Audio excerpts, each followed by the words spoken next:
All right, so what we're going to replicate is a servo motor replacement. And there is a pin kit that you can get for the robot that has a pin and a small jig. The small jig will help you align the 4th axis and the 6th axis. 1, 2, 3, and 5 are all intersecting machine holes, so those dowels will just go straight in for the alignment check with that. So what you want to do is you want to create a program where all of these line up. That way, if you do have to replace a motor, you have to double check after a crash.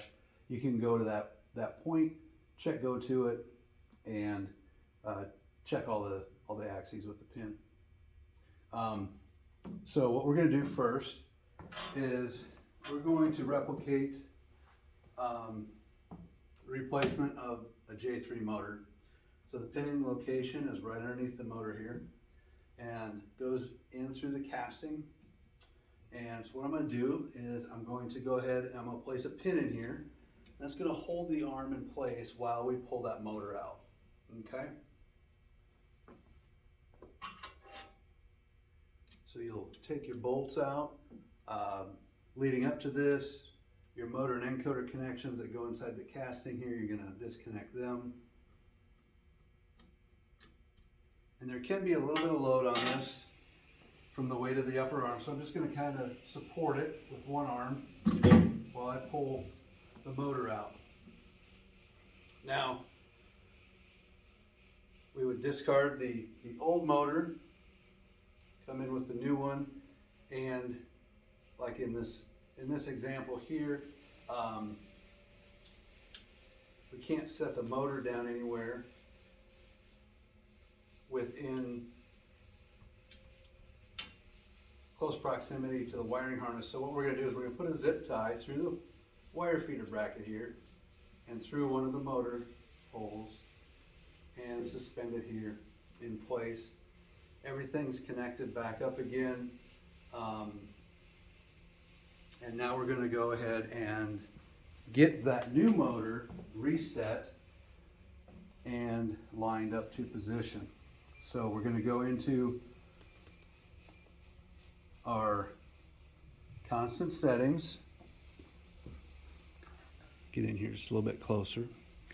We're going to go to machine constants and encoder correction.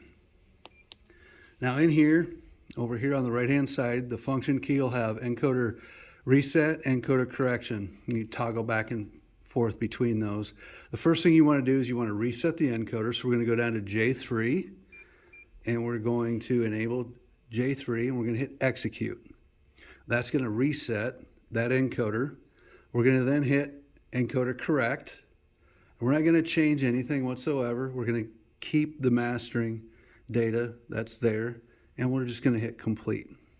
Okay, now that that's done, we want to verify that the motor goes to the location before we put it back together. So we're going to go into the program that we created beforehand where those axes line up, turn the servo power on and hit check go. Once that highlights yellow, you'll know that you're in position. And we can now insert that motor back in with the pin alignment, holding it in location. Cut our zip tie.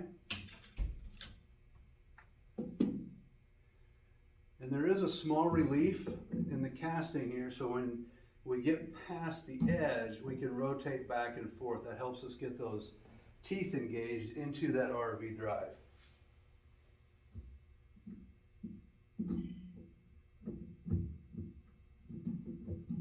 There's a small pilot bearing in here, as well as the teeth engagement into that RV. So it does take a little bit of alignment to get that in. And there we go. So what we can do now is we're just going to put one bolt in, but you would go through, insert all your bolts and tighten those up.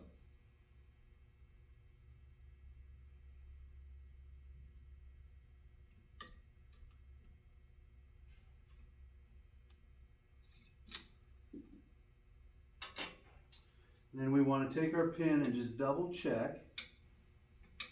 And it slides in nice and easy. That tells me that it's lined up exactly where it was before we started. And I have a program written over here where the robot's going to go to a point in space. That could be a point check program, something of that nature that you might have at the base of the robot. So we're going to go ahead and block through that. And we can see that our axis lines up good with that. And then we're going to double check our TCP. We're going to move the robot around and verify that our TCP is good. We're going to go through RP and Y, and everything is looking pretty good so far, so we should be set and ready to run again.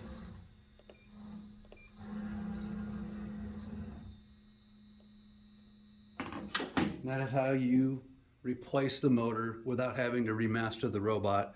If there is a situation because of a collision or crash or something of that nature where there's a mechanical misalignment, whether it be a twisted harmonic drive or something damaged internally to an RV, one of the drive mechanisms, if at that point you're not able to get your TCP in, or the program points aren't repeating as they were prior, chances are that there's some mechanical damage and need to dig a little bit further. But if it's just the motor that needs to be replaced, you can do that without having to go through and remaster the robot arm. This is just a little bit of a shortcut. Hope this helps you out. Have a good day.